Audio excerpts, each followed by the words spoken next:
Hi, Mike Kennedy. Field guide. Samuel Thayer, who is considered an international expert, it says here, and what I've read other times he is.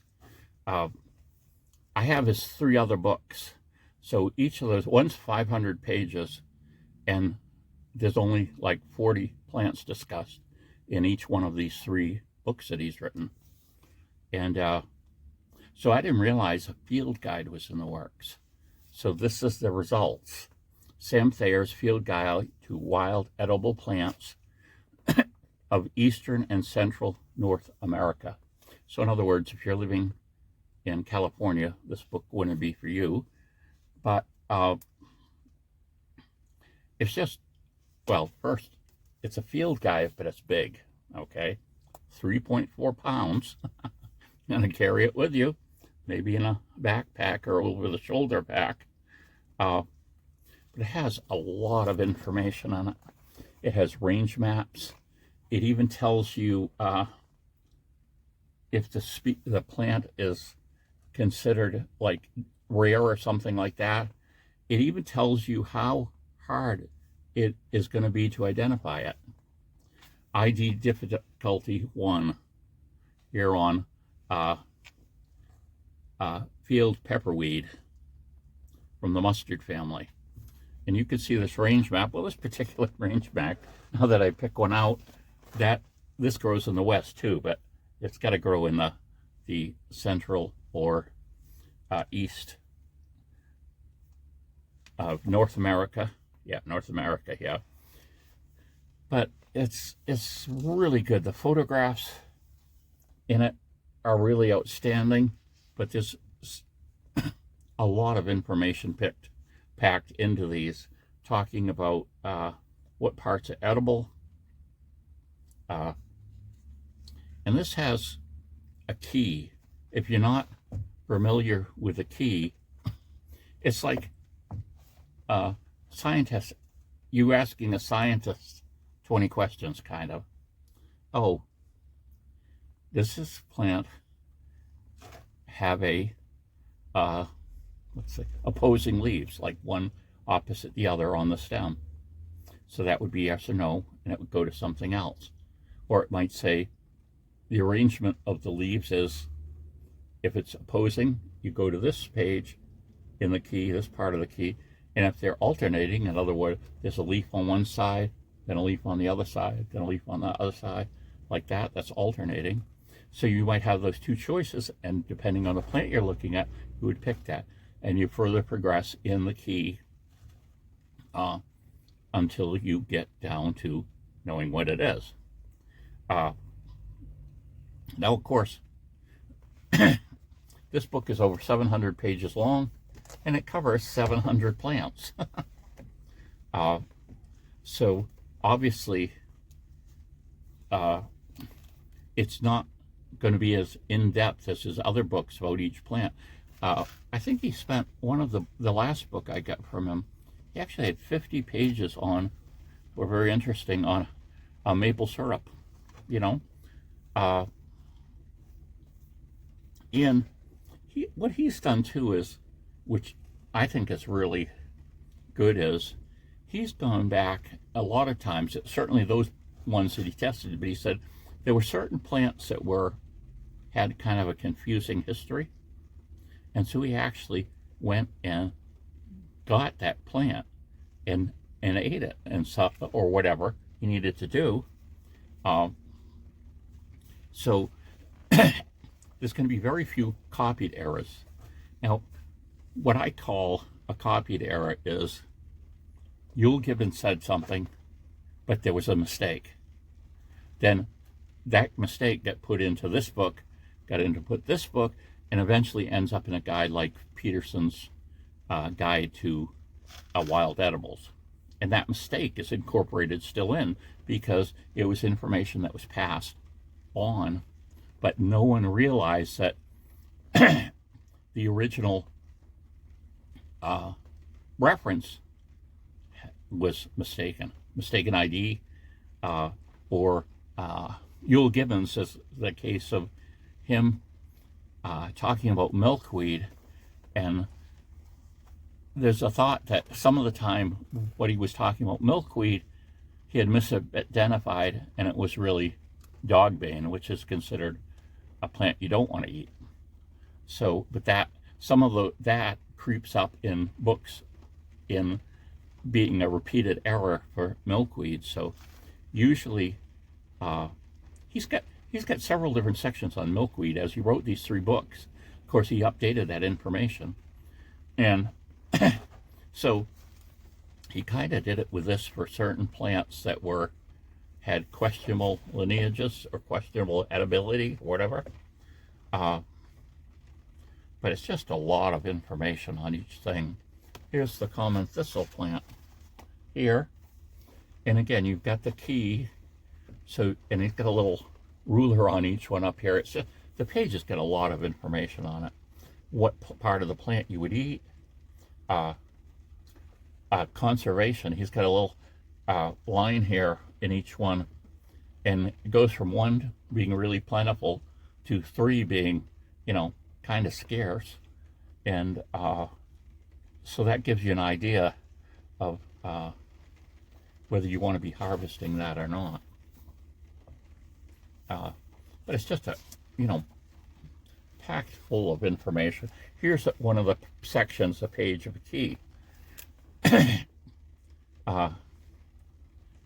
Does it have blades?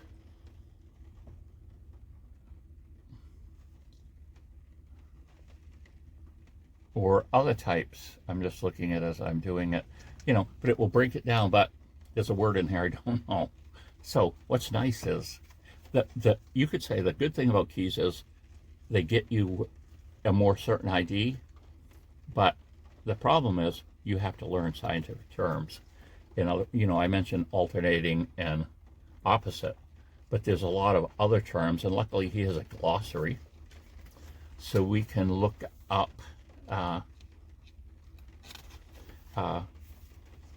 that word in his glossary, which is in the back here somewhere. Did I go by it? No, here's a glossary here, illustrated glossary. So what he's done is he has the terms, but there are a number of illustrations to go with that. So in other words, if you're unsure what a basil leaf is, you can look at this diagram here and it will tell you. And again, you'll be learning some terms to be able to use the key effectively. But 2, we have the flip method, which a lot of people would use. In other words, you kind of think you know what it might be, or you just flip through a section with similar plants and look at that plant and see if you can match it to the photo. But the key is a more certain way of doing it. He's even got books. He's got a list of edibles, supposedly edibles, that he didn't consider even because the idea of eating them has been this very mixed reports about that. So the idea is if you key something out and it brings you to a plant, it's going to be pretty decent ID. And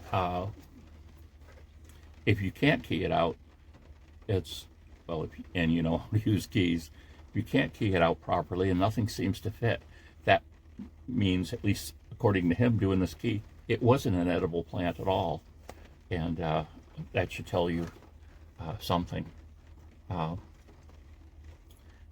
it just seemed to be a very thorough book. But of course, here's what I've eaten in one of the things I eat out of my yard is Creeping Charlie. Creeping Charlie is a member of the mint family. And let's see if it has the number for picking it.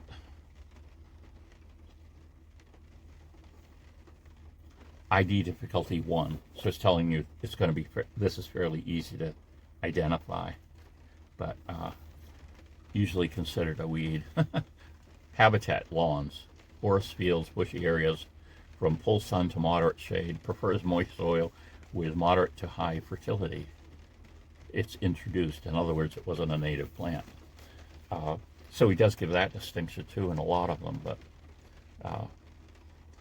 chickweed, all these different plants, horseweed, just a really good selection. And I was excited to get it because I've got his other books, and you can tell he's really intent on trying to really know something about a plant. It isn't just copied information where you have an editor and he's just compiling things out of other references and using that. He's done more than that, and I think it's really good. So definitely, if you're into wild edibles plants, I think you should really consider this guy. Now, this was well, the list price on the back is $32.95. I decided to buy it off Amazon, and because I knew they do free shipping over $25, and they happen to have, you get Amazon Prime free for a month. And then, of course, if I forget to cancel it by July 2nd, I have to pay $14.99 a month. But it's a very impressive book. And of course, it's raining quite a bit today, so I won't be out there using it. But I hope to do a lot more identifying of edible plants, and I'll have fun doing it, I know. Hopefully you'll have fun watching the videos. And okay, this is just an aside. I'm going to throw this into I like this book too, Mushrooms of the Northeast United States and Eastern Canada. Now this goes through, I wonder how many this is 600 pages long. I don't know how many species this actually does, but he has some nice diagrams, but then there's pretty good photographs of each kind. And this is by Timothy J. Baroni. I assume that's how you say it. But, you know, again, just a really good guy. I find with the mushroom books, I like to use a certain one, and then, you know, I'll find another one and try to use that, or you use multiple ones on anything that you really see an issue with as far as trying to identify. And, well, just to show you the difference, here's, well, this is a large field guide too, but, well, it's almost the same size, but this one's, the plants are much thicker, that one is. And in defense of the field guide being large, he said that, well, you know, if you have a book about birding and you misidentify a bird, you know, someone could write that off your list. If you're doing this thing where you submit things, someone might say, no, that bird has never been seen that far north in Maine. It's, you know, it would be in the southern states only. So you make a mistake, it gets corrected.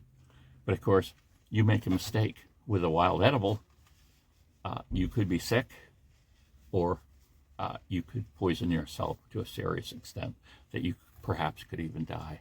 The good news about identifying plants is they're much easier to identify than mushrooms, especially when you have a flower on them. There's some things that just key out flowers, but I'm gonna have a good time with it this year, and I wish I had it earlier. I didn't know about it earlier, because it would be nice to have had it at the beginning of spring too. Oh, one of the things he does have in here, I didn't mention that, but there's so much stuff in here that it's going to take a while to see it all. He's got, when do you harvest it? I think this is really good, because there's some plants that are only available in the spring, some only in the fall, and some only in the summer. he breaks down cattails into one, two, three, four different things. The roots, or the lateral roots, I should say, the laterals, the stem, the pollen. But he tells you each one of those what the season would be. And there we go. Bye.